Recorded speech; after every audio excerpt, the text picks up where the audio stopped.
ओम शांति। ओम शांति।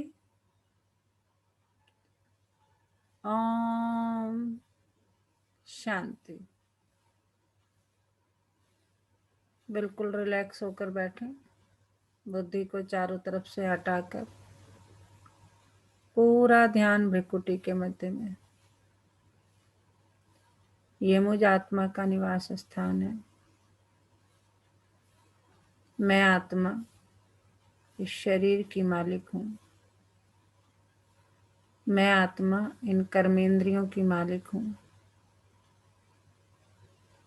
अभी मैं आत्मा अपने परम पिता परमात्मा के सानिध्य में बैठी हूँ और अपने परम पिता परमात्मा के महावाक्य सुनूंगी। ओम शांति। आज 26 दिसंबर 2020 बाबा के महावाक्य हैं। पहले सुनते हैं मुरली का सार। मीठे बच्चे, बाबा आए हैं तुम्हें बेहद की जागीर देने। ऐसे मीठे बाबा को तुम प्यार से याद करो तो पावन बन जाएंगे। बाबा हमें कह रहे हैं मैं तुम्हें बेहद की जागीर देने आया हूँ, तो तुम मुझे प्यार से याद करोगे तो क्या हो जाओगे? पावन बन जाओगे। प्रश्न है, विनाश का समय जितना नजदीक आता जाएगा उसकी निशानियां क्या होगी? आज बाबा देखो बता देंगे। हम जो सोचते रहते कैसे पता चलेगा विनाश का समय नजदीक आ रहा है, नहीं तो उसकी निशानियां क्या होगी? उत्तर है, विनाश का समय नजदीक होगा तो नंबर 1 सबको मालूम पड़ता जाएगा कि हमारा बाबा आया हुआ है। नंबर 2 अब नई दुनिया की स्थापना, पुरानी का विनाश होना है। बहुतों को साक्षात्कार भी होंगे। नंबर 3 सन्यासियों राजाओं आदि को ज्ञान मिलेगा। नंबर 4 जब सुनेंगे कि बेहद का बाप आया है, वही सदगति देने वाला है, तो बहुत आएंगे। नंबर 5 अखबारों द्वारा अनेकों को संदेश मिलेगा। नंबर 6 तुम बच्चे आत्माभिमानी बनते जाएंगे, एक बाप की ही याद में अतीन्द्रिय सुख में रहेंगे। तो ये सारी निशानियां हैं किसकी? कि समय नजदीक आ रहा है, उसकी निशानियां हैं कि बाबा आया हुआ है, सबको पता चल जाएगा। नई दुनिया की स्थापना हो रही है, पुराने का विनाश हो रहा है, ये पता चलेगा। सबको साक्षात्कार होगा और सन्यासियों राजाओं को भी ज्ञान मिलेगा। और जब कहेंगे, बाबा कहते थे ना, जब एक समय आएगा कि पुरानी मुरलियां हैं ये 80 की, तो उस समय कहते थे कि तुम्हारे यहाँ पर आबू तक भी लगेगी, है ना। तो बाबा कह रहे हैं जब सुनेंगे कि बेहद का बाप आया हुआ है तो बहुत लोग आएंगे और अखबारों द्वारा संदेश मिलेगा और तुम लोग आत्माभिमानी बनते जाएंगे और बाप की अतीन्द्रिय सुख में रहेंगे। गीत है आज का, इस पाप की दुनिया से ले चल कहीं और। ये हमने कितनी बार सुना हुआ। भक्ति के गीत हैं, लेकिन इसमें कहीं न कहीं हम परमात्मा से कह रहे हैं। भक्ति मार्ग में तो चिल्लाते रहते थे, तभी तो बाबा है हमें पतित से पावन बनाने के लिए। ओम शांति। यह कौन कहते हैं? बाबा गीत में कह रहे हैं ना, मतलब गीत में हम बाबा को कह रहे हैं इस पाप की दुनिया से ले चल कहीं और। तब यह कौन कहते हैं और किसको कहते हैं? रूहानी बच्चे बाबा घड़ी घड़ी रूहानी क्यों कहते हैं? क्योंकि अब आत्माओं को जाना है, फिर जब इस दुनिया में आएंगे तो सुख होगा।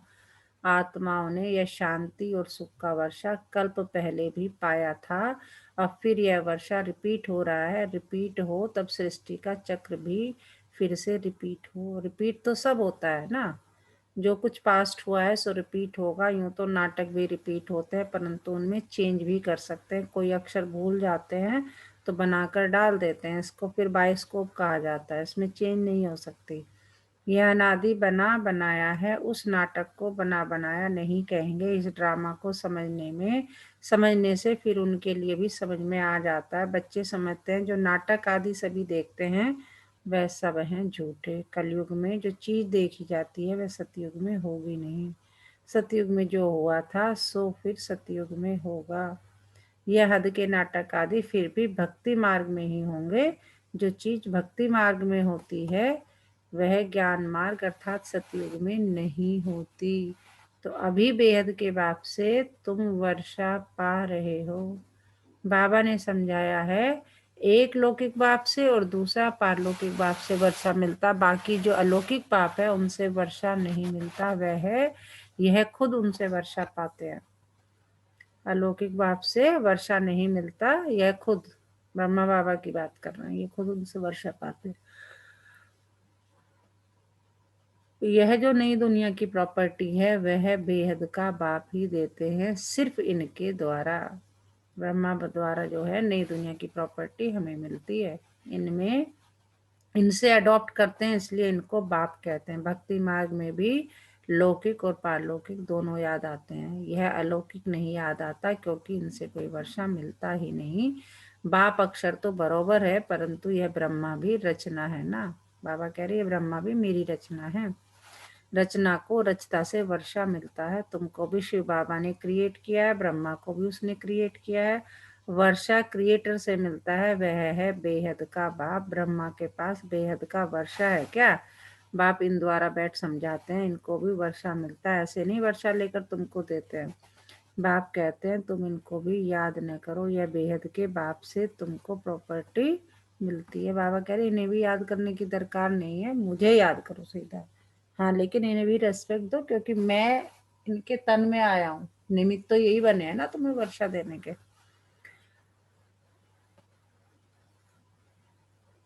लौकिक बाप से हद का, पारलौकिक बाप से बेहद का वर्षा दोनों रिजर्व हो गए।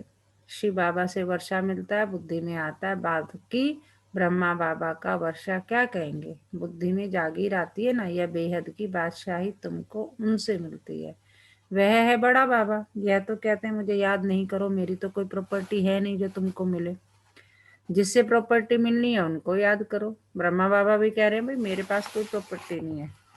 प्रॉपर्टी देने वाला वही बैठा है, सब कुछ वही ज्ञान का सागर है, वही आनंद का सागर है, सारी प्रॉपर्टी उसी के पास है, अकुट खजाने उसी के पास है। तो उसी को याद करो और मैं भी उन्हीं को याद करता हूँ।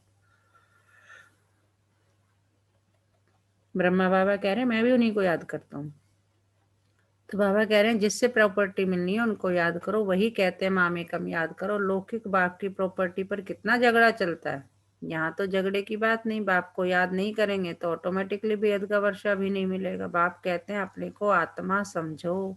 इस रथ को भी कहते हैं तुम अपने को आत्मा समझ मुझे याद करो तो विश्व की बादशाही मिलेगी। इसको कहा जाता है याद की यात्रा। देह के सब संबंध छोड़ अपने को अशरीरी आत्मा समझना है। इसमें ही मेहनत है। पढ़ाई के लिए कोई तो मेहनत चाहिए ना। इस याद की यात्रा से तुम पतित से पावन बनते हो। वह यात्रा करते हैं शरीर से। यह तो है आत्मा की यात्रा। यह तुम्हारी यात्रा है परम धाम जाने के लिए। मतलब बाबा कह रहे हैं ये यात्रा जैसे हम वैसे भी यात्रा करते हैं, है ना। कैसी कैसी यात्राएं करते हैं, कैसी कैसी यात्राएं करते हैं। कहते हैं ना चलो भाई 4 धाम घूम के आए, है ना।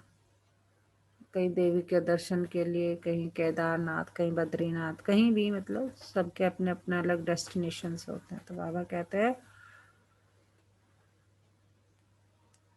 परम धाम अथवा मुक्ति धाम कोई जा नहीं सकते सिवाय इस पुरुषार्थ के। जो अच्छी रीति याद करते हैं वही जा सकते हैं और फिर उच्च पद भी वही पा सकते हैं। जाएंगे तो सब, परंतु वह तो पतित है ना, इसलिए पुकारते हैं। आत्मा याद करती है, खाती पीती सब आत्मा करती है ना।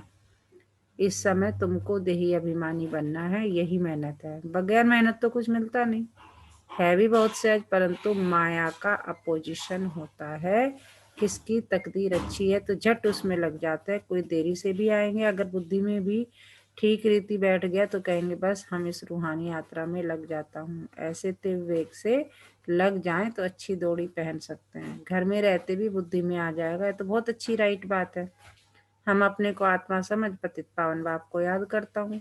बाप के फरमान पर चले तो पावन बन सकते हैं, बनेंगे भी जरूर। पुरुषार्थ की बात है बहुत सहज। भक्ति मार्ग में तो बहुत डिफिकल्टी होती है, यहाँ तुम्हारी बुद्धि में। अब हमको वापस जाना है कहाँ? बाबा के पास। बाबा कह रहे भक्ति मार्ग में तो फिर भी तुम्हें इधर जाना उधर जाना है ना। बहुत टाइम भी बाबा कई मुरलियों में समझाते हैं, बहुत टाइम भी खराब करते हो और बहुत ज़्यादा पैसा भी खराब करते हो। लेकिन यहाँ तो कुछ है ही नहीं, घर में बैठ के बाबा को याद करना है, कहीं जाने की भी जरूरत नहीं है। फिर यहाँ आकर विष्णु की माला में पिरोना है। माला का हिसाब करें, माला तो ब्रह्मा की भी है, माला तो ब्रह्मा की भी है, विष्णु की भी है, रुद्र की भी है। पहले पहले नई सृष्टि के यह है ना, बाकी सब पीछे आते हैं। गोया पिछाड़ी में पिरोते हैं। कहेंगे तुम्हारा ऊंच कुल क्या है? तुम कहेंगे विष्णु कुल। हम असल विष्णु कुल के थे, फिर क्षत्रिय कुल के बने, फिर उनसे बिरादरियां निकलती है। इस नॉलेज से तुम समझते हो बिरादरियां कैसे बनती है। बाबा ने बता दिया कि पहले तुम विष्णु कुल के थे, फिर क्या क्षत्रिय कुल के बने, फिर वहां से बिरादरियां टाल टालियां वहां से निकली, झाड़ की टाल टालियां वहीं से निकली ना। तो बिरादरियां अलग की, तुम ब्राह्मण हो, तुम सिख हो, तुम क्रिश्चियन हो, तुम ये हो, फिर उसके अंदर भी और सब टाल टालियां, और तुम ये हो तुम वो हो करके निकलते हैं, है ना। तो बाबा कह रहे हैं पहले पहले रुद्र की माला बनती है, ऊंच के ऊंच बिरादरी है। बाबा ने समझाया यह तुम्हारा बहुत ऊंच कुल है। यह भी समझते हैं सारी दुनिया को पैगाम जरूर मिलेगा। जैसे कई कहते हैं भगवान जरूर कहाँ आया हुआ है, परंतु पता नहीं पड़ता है। आखिर में पता तो लगेगा सबको, अखबारों में पढ़ता जाएगा। अभी तो थोड़ा डालते हैं, ऐसे नहीं एक अखबार सब पढ़ते हैं। लाइब्रेरी में पढ़ सकते हैं, कोई 2-4 अखबार भी पढ़ते हैं, कोई बिल्कुल नहीं पढ़ते। यह सबको मालूम पड़ना ही है कि बाबा आया हुआ है। विनाश का समय नजदीक होगा तो मालूम पड़ेगा। नई दुनिया की स्थापना, पुरानी का विनाश होता है। हो सकता है बहुतों को साक्षात्कार भी हो। तुम्हें सन्यासियों राजाओं आदि को ज्ञान देना है, बहुतों को पैगाम मिलना है। जब सुनेंगे बेहद का बाप आया है, वही सदगति देने वाला है, तो बहुत आएंगे। अभी अखबार में इतना दिल पसंद कायदे मुजीब निकला नहीं है, कोई निकल पड़ेंगे, पूछताछ करेंगे। बच्चे समझते हैं हम श्रीमत पर सतयुग की स्थापना कर रहे हैं। तुम्हारी यह नई मिशन है, तुम हो ईश्वरीय मिशन के ईश्वरी भांति। जैसे क्रिश्चियन मिशन के क्रिश्चियन भांति बन जाते हैं, तुम हो ईश्वरी भांति। इसलिए गायन है अतीन्द्रिय सुख गोप गोपियों से पूछो। जो आत्माभिमानी बने हैं, एक बाप को याद करना है, दूसरा न कोई। यह राजयोग एक बाप ही सिखलाते हैं, वही गीता का भगवान है। सबको यही बाप का निमंत्रण व पैगाम देना है। बाबा कह रहे हैं सबको यही पैगाम दे दो कि केवल राजयोग सिखाने वाला एक ही है, वही गीता का भगवान है। सबको यही बाप का निमंत्रण व पैगाम देना, बाकी सब बातें हैं ज्ञान श्रृंगार। यह चित्र सब है ज्ञान का श्रृंगार, न कि भक्ति का। यह बाप ने बैठ बनवाए हैं मनुष्यों को समझाने के लिए। यह चित्र आदि तो प्राय लोप हो जाएंगे। बाबा कह रहे जो मैंने सारे चित्र बनाए हैं ना, सीढ़ी का चित्र है, लक्ष्मी नारायण का, सारे जितने भी ज्ञान सिखाने के लिए, तो जैसे पुरानी दुनिया का विनाश हो जाएंगे, ये भी खत्म हो जाएंगे। बाकी ये ज्ञान आत्मा में रह जाता है। बाप को भी ये ज्ञान है, ड्रामा में नूंद है। तुम अभी भक्ति मार्ग पास कर ज्ञान मार्ग में आए हो। तुम जानते हो हमारी आत्मा में ये पार्ट है जो चल रहा है। नूंद थी जो फिर से हम राजयोग सीख रहे हैं बाप से। बाबा कह रहे ड्रामा में पहले से ही था, निश्चित था ये कि हमें ज्ञान लेना है, हमें सुनना है, हम पुरुषार्थ करेंगे, हम पतित से पावन बनेंगे, हम सतयुगी दुनिया में जाएंगे। ये पहले से ही डिसाइडेड था। बाप को ही आकर यह नॉलेज देनी थी, आत्मा में नूंद है, वहां जाएं पहुंचेंगे, फिर नई दुनिया का पार्ट रिपीट होगा। आत्मा के सारे रिकॉर्ड को इस समय तुम समझ गए हो, शुरू से लेकर। फिर यह सब बंद हो जाएंगे। भक्ति मार्ग का पार्ट भी बंद हो जाएगा। जो फिर तुम्हारी एक्ट सतयुग में चली होगी वही चलेगी। क्या होगा ये बाप नहीं बताते हैं। जो कुछ हुआ होगा वही होगा। बाबा कह रहे जो 5000 वर्ष पहले हुआ होगा या जो कल्प कल्प हुआ होगा वही होगा। समझा जाता है सतयुग है नई दुनिया, जरूर वहां सब कुछ नया, सतो प्रधान और सस्ता होगा। जो कुछ कल्प पहले हुआ था वही होगा। देखते भी हैं लक्ष्मी नारायण को कितने सुख है, हीरे जवाहरात धन बहुत रहता है। धन है तो सुख भी है। यहाँ तुम भेंट कर सकते हो, वहां नहीं कर सकते। यहाँ की बातें वहां सब भूल जाएंगे। यह है नई बातें जो बाप ही बच्चों को समझाते हैं। आत्माओं को वहां जाना है जहां कारोबार सारी बंद हो जाती है, हिसाब किताब चुकतू होता है, रिकॉर्ड पूरा होता है। एक ही रिकॉर्ड बहुत बड़ा है, कहेंगे फिर आत्मा भी इतनी बड़ी होनी चाहिए, परंतु नहीं, इतनी छोटी आत्मा में 84 जन्मों का पाठ है। आत्मा भी अविनाशी है, इनको सिर्फ वंडर ही कहेंगे। ऐसे आश्चर्यवत चीज और कोई हो न सके। बाबा के लिए तो कहते हैं सतयुग त्रेता के समय विश्राम में रहते हैं, हम तो ऑलराउंड पार्ट बजाते हैं, सबसे जास्ती हमारा पार्ट है। तो बाप वर्षा भी ऊंच देते हैं, कहते हैं 84 जन भी तुम ही लेते हो, हमारा तो पार्ट फिर ऐसा है जो और कोई बजा ना सके। वंडरफुल बातें है ना। यह भी वंडरफुल है जो आत्माओं को बाप बैठ समझाते हैं। आत्मा मेल फीमेल नहीं है, जब शरीर धारण करती है तो मेल फीमेल कहा जाता है। आत्माएं सब बच्चे हैं तो भाई भाई हो जाती है, भाई भाई है जरूर वर्षा पाने के लिए। आत्मा बाप का बच्चा है ना, वर्षा लेते हैं बाप से, इसलिए मेल ही कहेंगे। सब आत्माओं का हक है बाप से वर्षा लेने का, उसके लिए बाप को याद करना है। कैसे? अपने को आत्मा समझना है। हम सब ब्रदर्स हैं, आत्मा आत्मा ही है, वह कभी बदलती नहीं। बाकी शरीर कभी मेल का कभी फीमेल का लेती है। बाबा कह रहे कि शरीर आत्मा ना मेल होती है ना फीमेल होती है, वो शरीर लेती है उसका। ये बड़ी अटपटी बातें समझने की है। बाबा कह रहे देख समझने में बड़ी मतलब सुनने में बड़ी अटपटी लगती है, लेकिन सब समझने की बात है और कोई भी सुना ना सके मेरे सिवाय। बाबा कह रहे मेरे सिवाय सारी बातें तुम्हें कोई बता भी नहीं सकता, किसी को पता ही नहीं, बताएगा क्या? बाप से या तुम बच्चों से ही सुन सकते हैं। बाप तो तुम बच्चों से ही बात करते हैं, आगे तो सबसे मिलते थे, सबसे बात करते थे, अभी करते करते आखिरी में तो कोई से बात ही नहीं करेंगे। बाबा कह रहे शुरू शुरू में तो एक एक बच्चे से 1 to 1 बातें होती थी, लेकिन बाद में नहीं, जैसे आजकल हो रहा है। कहाँ होती है आजकल? तो बाबा मिलन के लिए भी नहीं आते हैं। संशोज फादर है ना, बच्चों को ही पढ़ाना है। बाबा कह रहे तुम कैरी फॉरवर्ड करोगे ये सारा, मैंने तुम्हें सब कुछ दे दिया, तुम करो। तुम बच्चे ही बहुतों की सर्विस कर ले आते हो। बाबा समझाते हैं या बहुतों को आप समान बनाकर ले आते हैं, या बड़ा राजा बनेंगे या छोटा राजा बनेंगे, तुम रूहानी सेना भी हो जो सबको रावण की जंजीरों से छुड़ाए अपने मिशन में ले आते हो। बाबा ने आज एक नया टाइटल दे दिया। कौन है हम? रूहानी सेना। बाबा कहते हैं तुम मेरी रूहानी आर्मी हो, कभी सेना कहते, प्यार से। जाने बाबा हमें कितना नशा चढ़ाते रहते हैं। जितनी जो सर्विस करते हैं उतना फल मिलता है। जिसने जास्ती भक्ति की है वही जास्ती होशियार हो जाते हैं और वर्षा ले लेते हैं। यह पढ़ाई है अच्छी रीति, पढ़ाई नहीं की तो फेल हो जाएंगे। पढ़ाई बहुत सहज है, समझना और समझाना भी है सहज, डिफिकल्टी की बात नहीं। परंतु राजधानी स्थापन होनी है, उसमें तो सब चाहिए ना। बाबा कह रहे राजधानी स्थापन होनी है, उसमें तो सब चाहिए, पुरुषार्थ करना है हमें। उसमें हम ऊंच पद पाएंगे। मृत्यु लोक से ट्रांसफर होकर कहाँ जा रहे हैं? अमर लोक में जाना है। जितना पढ़ेंगे उतना अमरपुरी में ऊंच पद पाएंगे। कितने प्यार से बाबा हमें समझाने में लगा हुआ है। बाप को प्यार भी करना होता है, क्योंकि यह है बहुत प्यारे थे प्यारे वस्तु, प्यार का सागर भी है। एक रस प्यार हो न सके, कोई याद करते हैं कोई नहीं करते हैं। किसको समझाने का भी नशा रहता है ना, ये बड़ा टेम्पटेशन है। कोई को भी बताना है यह यूनिवर्सिटी है। और कौन सी यूनिवर्सिटी है ये, बताओ जरा। कौन सी यूनिवर्सिटी में बैठे हो? कहाँ पढ़ाई कर रहे हैं हम लोग? यह गॉडली यूनिवर्सिटी है, यह स्पिरिचुअल पढ़ाई है। ऐसे चित्र और कोई स्कूल में नहीं दिखाए जाते। दिन प्रतिदिन और ही चित्र निकलते रहेंगे जो मनुष्य देखने से ही समझ जाए। सीढ़ी है बहुत अच्छी, सीढ़ी का चित्र बाबा बता रहे हैं बहुत अच्छा, परंतु देवता धर्म का नहीं होगा तो उसको समझ में नहीं आएगा। जो इस स्कूल का होगा उसको तीर लगेगा, जो हमारे देवता धर्म के पत्ते होंगे वही आएंगे। तुमको फील होगा। यह तो बहुत रुचि से सुन रहे हैं, कोई तो ऐसे ही चले जाएंगे। दिन प्रतिदिन नई नई बातें भी बच्चों को समझाते रहते हैं। सर्विस का बड़ा शौक चाहिए। जो सर्विस पर तत्पर होंगे वही दिल पर चढ़ेंगे और तख्त पर भी चढ़ेंगे। बाबा ने बता दिया।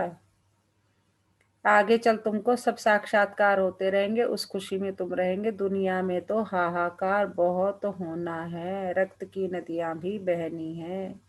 बहादुर सर्विस वाले कभी भूख नहीं मरेंगे, परंतु यहाँ तो तुमको वनवास में रहना है, सुख भी वहां मिलेगा। कन्या को तो वनवाह में बिठाते हैं ना, ससुर घर जाकर खूब पहनना। तुम भी ससुर घर जाते हो तो वह नशा रहता है, वह है ही सुखधाम। बाबा कह रहे जैसे शादी से पहले कन्या को क्या करते हैं, बिल्कुल थोड़ा सा बहुत सिंपल, बहुत अलग थलग करते हैं। तो बाबा कह रहे हैं क्योंकि उसे ससुर घर जाना है, ससुर घर जाकर खूब पहनना है। तुम भी ससुर घर जाते हो तो ये नशा रहता है, वह है ही सुखधाम। अच्छा, मीठे मीठे सिकिलदे बच्चों प्रति माता पिता बाप दादा का याद प्यार और गुड मॉर्निंग। रूहानी बाप की रूहानी बच्चों को नमस्ते। हम रूहानी बच्चों की रूहानी माता पिता बाप दादा को याद प्यार और गुड मॉर्निंग। नमस्ते बाबा, नमस्ते, शुक्रिया बाबा, शुक्रिया हमें अपना बनाने के लिए, हमें रोज पढ़ाने के लिए, हमें पतित से पावन बनाने के लिए। तो सारा दिन हमें किस नशे में झूमे रहना चाहिए, वाह मेरा भाग्य, वाह मेरा बाबा, वाह ये ड्रामा। इस नशे में हमें मस्त रहना चाहिए, पूरा दिन इसी नशे में रहना चाहिए। तो कोई भी एक जना बताओ क्या सुनाया आज बाबा ने। एनीवन। ओम शांति दीदी। ओम शांति। मैम, बाबा क्या बताऊं, क्या बताया, लेकिन अब जैसे बाबा ने कहा है कि जैसे सृष्टि खत्म होने वाली है जी तो उसकी क्या क्या निशानियां होंगी, जी है ना। तो वो बता रहे हैं कि बहुत सारी बातें हैं, उनमें से है कि सबको पता लग जाएगा कि मैं आया हुआ हूँ। जी। और इसलिए आया हुआ हूँ क्योंकि ये पतित दुनिया है, इसको नाश इसका विनाश करके इसको हम्म नहीं बनाऊंगा, है हम्म ना। और ये कह रहे हैं कि जो मेरे प्यारे बच्चे होंगे हम्म उनको मेरा साक्षात्कार हो जाएगा कि हाँ भी बाबा आया हुए हैं, है ना। हम्म और किसी को तो अब ज्ञान हो रहा है, किसी को बहुत पहले, और किसी किसी को तो तभी होगा, और वो एकदम भागेगा बहुत तेज, हम्म है ना। और जो मेरे बच्चे होंगे वो अखबार के द्वारा लोगों के पास जाकर सबको बताएंगे बाबा आए हुए हैं, तुम हम्म भी देह अभिमानी छोड़ दो और आत्म अभिमानी बनो, है ना। और सिर्फ एक ही बाप को याद करना है, बता रहे हैं। जी फिर बाबा कह रहे हैं कि जो बच्चे सर्विस में रहेंगे, हम्म है ना, वो मेरे मन चढ़े रहेंगे, है जी ना। और उन्हीं को आगे चल के साक्षात्कार होगा, दुनिया में हाहाकार होगी, खून की नदियां बहेंगी, लेकिन जो बच्चे मेरे होंगे ना वो कभी भूखे नहीं मरेंगे, है ना। जी और तुमको यहाँ तो तुमको वनवास में रहना है हम्म ना। और हम्म सत्युग में तुमको सुख मिलेगा। हम्म जैसे वो उन्होंने बाबा ने कन्या का उदाहरण देके बताया है। और बाबा कह रहे हैं कि देह अभिमानी छोड़ दो, मेरे मतलब गले की माला बनने के लिए पुरुषार्थ करो, और बाबा का परिचय देकर सबको अपने जैसा बनाने का प्रयास करो, क्योंकि जी जो सीन होने वाला है ना विनाश का, जी उसको देखने के लिए तुम्हें महावीर बनना है। जी। ओम क्योंकि शांति हम दीदी। बाबा की रूहानी सेना, बताया बाबा ने, तुम मेरी रूहानी सेना हो। खूब कहते मैं नहीं अब सब जगह जा सकता ना, तुम मेरी रूहानी सेना हो, तुम मैसेज स्प्रेड करोगे। बिल्कुल सही। तो धारणा के लिए मुख्य सार है, माला में पिरोने के लिए देही अभिमानी बन तीव्र वेग से याद की यात्रा करनी है, बाप के फरमान पर चलकर पावन बनना है। कहता है ना बाबा, श्रीमत पे चलो, श्रीमत पे चलो। बाप का परिचय दे बहुत को आप समान बनाने की सर्विस करनी है, यहाँ वन वहाँ में रहना है, अंतिम हाहाकार की सीन देखने के लिए महावीर बनना है। बाबा कह रहे बाद में खून की नदियां बहेगी, जाने क्या क्या होगा, तुम मेरे महावीर बच्चे समझ जाओ। ज्ञान होगा, पता है तुम्हें, पता होगा पहले से ये होने वाला है, तो तुम हलचल में नहीं आओगे, परेशान नहीं होगे, क्योंकि तुम तो खुश होगे कि चलो भाई पुरानी दुनिया का विनाश हो रहा है, अब हमें नई दुनिया, नया घर मिलेगा। तो हम तो खुशी में पागल हो जाएंगे, नाचेंगे कूदेंगे कि चलो बेटा। आज का वरदान, हर कर्म में फॉलो फादर कर, स्नेह का रेस्पॉन्ड देने वाले तीव्र पुरुषार्थी भव। हर काम में, हर काम में क्या करना है, फॉलो फादर। तो फॉलो फादर मतलब जो बाप ने कहा वही करना है। फॉलो फादर करेंगे तो स्नेह का रेस्पॉन्ड देने वाले तीव्र पुरुषार्थी हो जाएंगे। जिससे स्नेह होता है उसको ऑटोमेटिकली फॉलो करना होता है। बाबा समझा रहे हैं, देखो डिटेल में, कि जिससे तुम प्यार करते हो तुम उसे ऑटोमेटिकली फॉलो करते ही हो। सदा याद रहे, यह कर्म जो कर रहे हैं वह यह फॉलो फादर है। अगर नहीं है तो स्टॉप कर दो। बाप को कॉपी करते बाप समान बनो। कॉपी करने के लिए जैसे कार्बन पेपर डालते हैं वैसे अटेंशन का पेपर डालो तो कॉपी हो जाएगा। क्योंकि अभी ही तीव्र पुरुषार्थी बन स्वयं को हर शक्ति से संपन्न बनाने का समय है। अंडरलाइन, क्योंकि अभी ही तीव्र पुरुषार्थी बन स्वयं को हर शक्ति से संपन्न करने का समय है। अगर स्वयं स्वयं को संपन्न नहीं कर सकते, बाबा कह रहे अगर खुद ही खुद को संपन्न नहीं कर सकते हो तो सहयोग लो। नहीं हो पा रहा है तो सहयोग लो बड़े भाई बहनों का, दीदियों का, जो आपको बताए कि कैसे करना है। नहीं तो आगे टू लेट हो जाएंगे। स्लोगन है आज का, संतुष्टता का फल प्रसन्नता है, प्रसन्नचित्त बनने से प्रश्न समाप्त हो जाते हैं। कितनी सही बात है। संतुष्टता का फल, हम संतुष्ट हैं या नहीं कैसे पता चलेगा? अगर हम खुश हैं तो इसका मतलब हम संतुष्ट हैं। और प्रसन्न चित्त बनने से, अगर आप खुश हैं, प्रसन्न हैं, तो क्या होता है? प्रश्न समाप्त हो जाते हैं। आज का मीठा मोती, जहां शांति है वहीं प्रेम है, तो वहीं सफलता समाई हुई है। क्रोध करने वालों के आगे सफलता भागते हुए मृग के समान है। देख लो भाई, बाबा कह रहे हैं जहाँ शांति है वहीं प्रेम है, तो वहीं सफलता समाई हुई है। क्रोध करने वालों के आगे सफलता भागते हुए मृग के समान है। तो आज पूरा दिन किस समान में रहना है? मैं हर कर्म में फॉलो फादर करने वाली आत्मा हूँ। और उसके लिए बाबा ने क्या कहा? जैसे बाप को कॉपी करते हो, बाप समान बनो। बाबा कह रहे जैसे लौकिक में हम कॉपी बनाने के लिए, पहले, अभी तो खैर फोटो कॉपी आ गई, पहले क्या करते थे? कार्बन रखते थे नीचे पेपर के, है ना? तो कॉपी करने के लिए जैसे कार्बन पेपर डालते हैं वैसे ही हमें क्या डालना है? अटेंशन का पेपर डालना है, तो कॉपी हो जाएगा। और बाबा कह रहे हैं कि अगर तुम में खुद को संपन्न बनाने की, खुद को, है ना, खुद को संपन्न बनाने की शक्ति नहीं है, ज्ञान नहीं है, या कुछ दिक्कत आ रही है, तो क्या है? सहयोग लो। नहीं तो ऐसा ना हो टू लेट हो जाए। अच्छा, ओम शांति।